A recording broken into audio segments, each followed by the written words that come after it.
கிறிஸ்துவுக்குள் பிரியமானவர்களே, இன்றைய இறைவார்த்தை மார்க்கு எழுதிய நற்செய்தி 5ஆம் அதிகாரம் 1 முதல் 20 முடிய உள்ள வசனங்கள். அக்காலத்தில் இயேசுவும் அவர் சீடரும் கடலுக்கு அக்கறையில் இருந்த கெரசேனர் பகுதிக்கு வந்தார்கள். இயேசு படகை விட்டு இறங்கிய உடனே தீய ஆவி பிடித்த ஒருவர் கல்லறைகளிலிருந்து அவருக்கு எதிரே வந்தார். கல்லறைகளே அம்மனிதனின் உறவிடம். அவரை எவராலும் ஒருபோதும் சங்கிலியால் கூட கட்டி வைக்க முடியவில்லை. ஏனெனில் அவரை பல முறை விலங்குகளாலும் சங்கிலிகளாலும் கட்டியிருந்தும் அவர் சங்கிலிகளை உடைத்து விலங்குகளை தகர்த்து எறிந்தார். எவராலும் அவரை அடக்க இயலவில்லை. அவர் இரவு பகலாய் எந்நேரமும் கல்லறைகளிலும் மலைகளிலும் கூச்சலிட்டு கொண்டிருந்தார். தம்மையே கற்களால் காயப்படுத்தி வந்தார். அவர் தொலையிலிருந்து இயேசுவை கண்டு ஓடி வந்து அவரை பணிந்து, இயேசுவே, உன்னத கடவுளின் மகனே, உமக்கு இங்கு என்ன வேலை? கடவுள் மேல் ஆணை, என்னை வதைக்க வேண்டாம் என்று உரத்த குரலில் கத்தினார். ஏனெனில் இயேசு அவரிடம், தீய ஆவியே, இந்த மனிதரை விட்டு போ என்று சொல்லியிருந்தார்.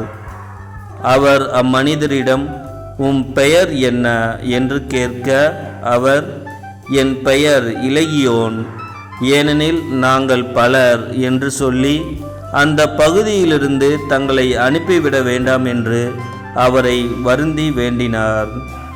அங்கே மலைப்பகுதியில் பன்றிகள் பெருங்கூட்டமாய் மேய்ந்து கொண்டிருந்தன. நாங்கள் அப்பன்றிகளுக்குள் புகும்படி எங்களை அங்கே அனுப்பிவிடும் என்று தீய ஆவிகள் அவரை வேண்டின. அவரும் அவற்றுக்கு அனுமதி கொடுத்தார். பின் தீய ஆவிகள் வெளியேறி பன்றிகளுக்குள் புகுந்தன.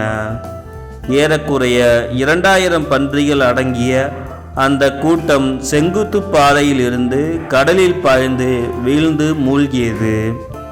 பன்றிகளை மேய்த்து கொண்டிருந்தவர்களோ ஓடிப்போய் நகரிலும் நாட்டுப்புறத்திலும் இதை அறிவித்தார்கள். நடந்தது என்னவென்று பார்க்க மக்கள் வந்தனர்.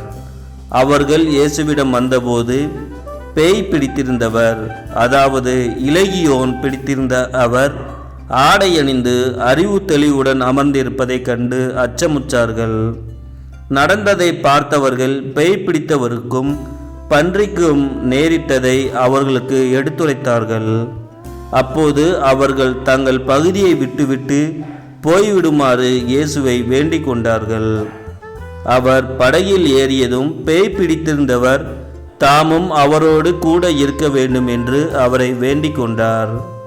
ஆனால் அவர் அதற்கு இசையாமல் அவரை பார்த்து, உமது வீட்டிற்கு போய் ஆண்டவர் உம்மீது இரக்கம் கொண்டு உமக்கு செய்ததையெல்லாம் உம் உறவினருக்கும் அறிவியும் என்றார்.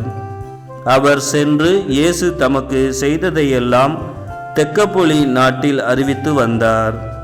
அனைவரும் வியப்புற்றனர்.